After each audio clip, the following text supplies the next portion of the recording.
Wow. Wow.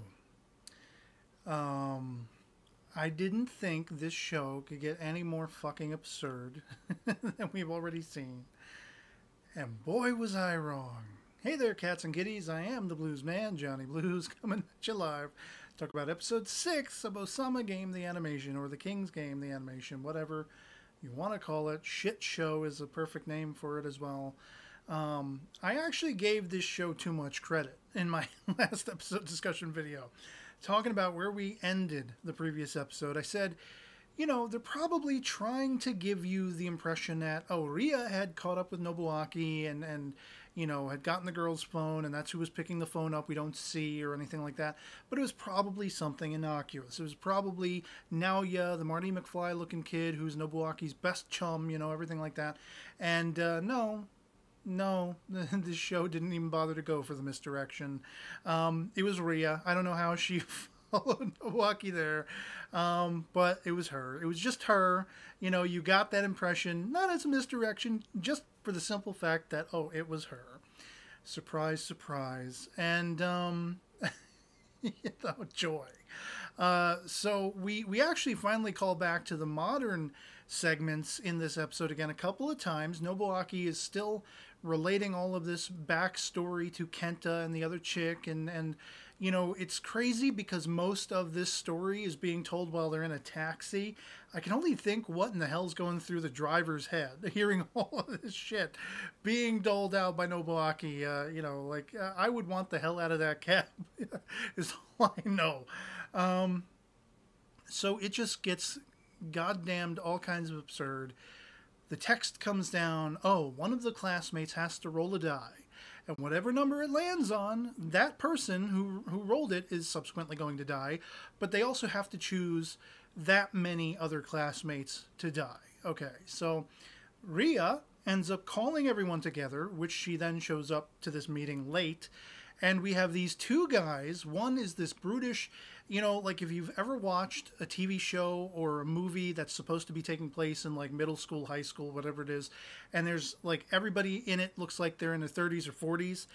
This one guy, Toshiyuki or whatever his name is, it's two Toshiyukis. I don't know if they're related or not. They just happen to have the same name. Whatever it is, but this big brutish Toshiyuki is like, okay, I can't die here, and I'm just going to become insane, an insane psychopath, pulling out knives, taking Chiemi hostage, everything like that, ordering his, you know, best buddy just because they share the same names. Oh, I guess they're kin and everything like that, to roll the die and make sure he says everyone but him, you know, his own name. And so just all hell is breaking loose. And you got this one really bitchy chick in the class who's like, you know, at this meeting at a riverside by like a park bench table, whatever it is. And she's like constantly antagonizing the Toshiyuki with the knife. And that's what eventually leads him to grab Chiemi and put the knife to her. He stabs her in the leg. And I'm just like, what the fuck is going on? And you know, finally, fashionably late, Nobuaki and Ria show up. Ria, she called this meeting, and she's the last person to speak one word. Everything else is going on, and you don't even know she's there, except for a couple of shots where she's in the background just watching this. She's just watching, standing by. You know, for somebody who has proficiently come out and said, hey, I'm actually the king, she's noticeably quiet. You know, she's just watching this happen. And so, of course, Naoya, he can't see the lives of his tried and true best friend, Nobuaki, and his girlfriend, Chiemi. He can't see them sacrificed.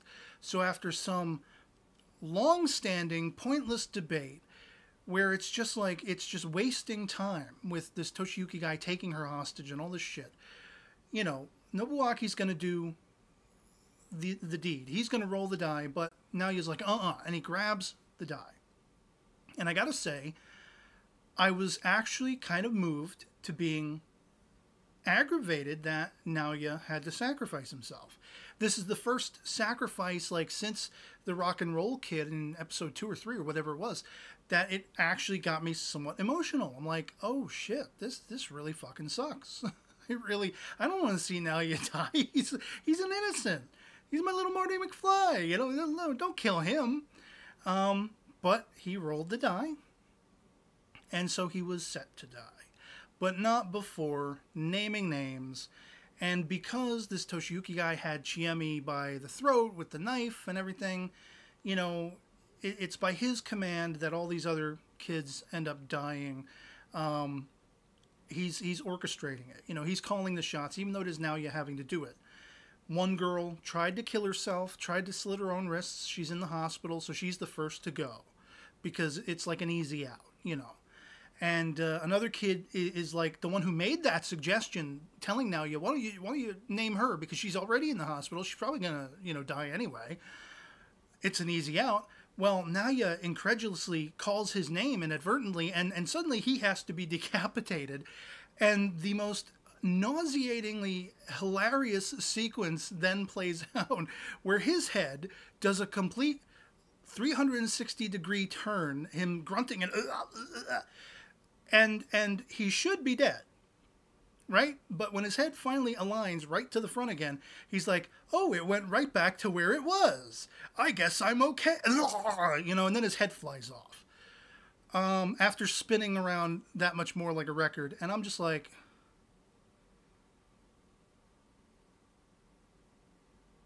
what the fuck? So then, somewhat predictably, we have the younger Toshiyuki, who is the namesake of the barbarian with the knife, running up and smacking him, getting him off of Chiemi, and then his imploring, Naoya, say our names, do it now! And so he does, and the big brutish guy who was willing to attack Chiemi and hold her hostage dies brutally, as does this more innocent, you know, namesake of his sacrificing his own life. And as I say, then it all comes to a head with Naoya's subsequent death. You know, one arm goes flying, and the other arm goes flying, his legs go flying off his body, and it is almost somewhat emotional. Like, in that moment, I was like, shit, man, that fucking sucks. You know, Nobuaki, Chiemi's like, go to him. And he's holding him, his now limbless body, and just his dying. It was actually relatively well handled, I'll say. It actually legitimately upset me. Because he was a legitimate innocent. I mean, they all are, arguably enough. But still, it's just like, out of all of them, he's the most resoundingly innocent, you know. And to see him having to be so provoked and then lose his life, okay, it mildly perturbed me. It peeved me. just a tad. It upset me just a little bit. And then things get fun. And what I mean by fun, we're going to use that as a euphemism for goddamned insane. So this is when Ria decides to pipe up. What has she been up to? What is her stake in all of this? Well, apparently, just like Yosuke in the previous episode, she's been doing some digging. She's been looking into the King's Game. Where did it originate? How did this come about? 30 years ago, in this little country bumpkin town, there were letters that were passed in the shadows of the evening. And this is where the King's Game began. People were dropping like flies. Apparently, the feds, they named the feds, the police, they could do nothing about it. So I guess that answers that fucking question. Where are the police? Where are the investigators? Is no one aware of this except for all of our school alumnus who are being, you know, picked off one after the other? Well, I guess not. I guess the feds couldn't do anything about it because one bitch found that out and she said so. She pulls out a fucking laptop and she proceeds to explain scientists looking into the King's Game at one time or another in the history of it in the last 30 years began to suspect that maybe this was all related to a virus. Oh, really? Do tell. And they're showing scientists looking into microscopes and what looks like semen or something, like big blue semen with little squaggly tails. And I'm just like,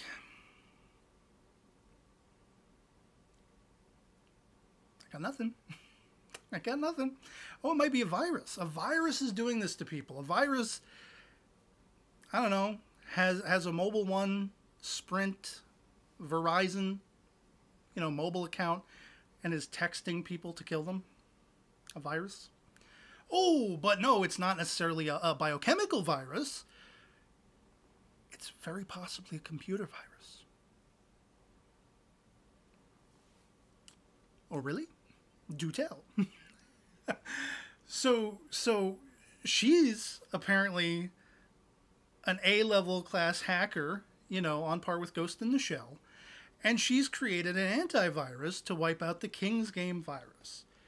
That scientists, if you may recall, but only a few moments ago I related to you, was a biochemical virus. Well, no, it was apparently that originally, maybe, they speculate, and then it became a computer digital virus, something like that. Like,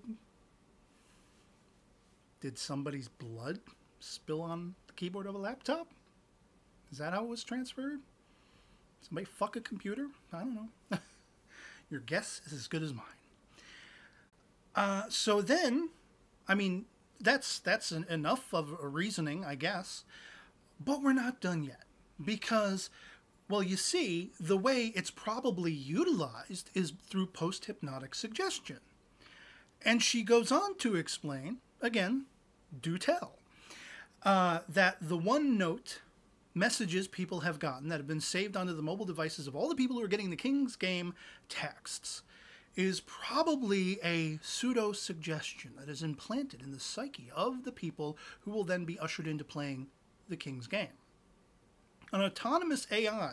Are you getting this, folks? An autonomous AI is the king and is putting post-hypnotic suggestions through texts that originated as an actual biochemical virus 30 years hence, who sent out his messages through letters or something like that. That's the king. And the way we're going to shut the king down is, now that we know this, we're going to put this antivirus together, and in a minute or whatever it is, there's like a 100-second countdown, whatever it is, she's typing as fast as she can. It's like hackers on crack. And she shuts it down.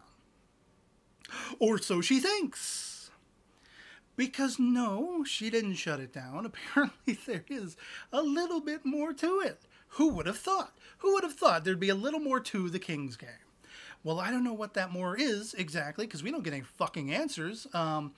But then, because she broke the rules, she literally becomes the Human Torch from Fantastic Four, flame on and all. It burns her clothes off, and she is absolutely passive, like she's just taken a whiz, like she's just on a stroll through the park. She is on fire. She is on fire. Her whole body, just get the visual in your mind. If you didn't watch the episode, think about this. Her whole body is on fire. She is actively burning. And she's kind of just talking about things like this. And did you know that I was abused by my father? So that is why, as the clothes burn off of me, you see that I have scars and things all over my body. And I really had no purpose in life because I was abused. And it wasn't until the King's Game came along that it gave me some purpose, something that I could put myself into, and blah, blah, blah.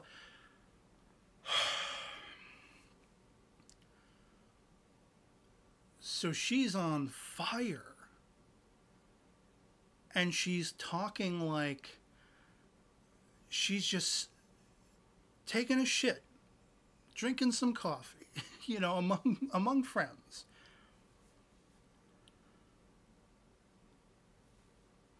And then she leaps off the top of what looks like this waterfall or whatever it is, wherever they've been stationed the whole time. And then the episode ends with Nobuaki, Kenta, and the bitch showing up at this old town. It looks like it was a bridge or a tunnel or something that has been cordoned off, sealed up. And I'm just like, what the actual fuck? So I'd love to hear from you guys in the comments below what you thought of episode 6 of Ousama Game, the animation. Because Jesus H, Tap Dancing Christ, I don't have anything. I got nothing. This was the craziest shit I think I've ever seen in my life. That's all I can say. I guess I'll catch you for the next one, maybe, if sanity prevails. So yeah, I'll catch y'all later. Peace.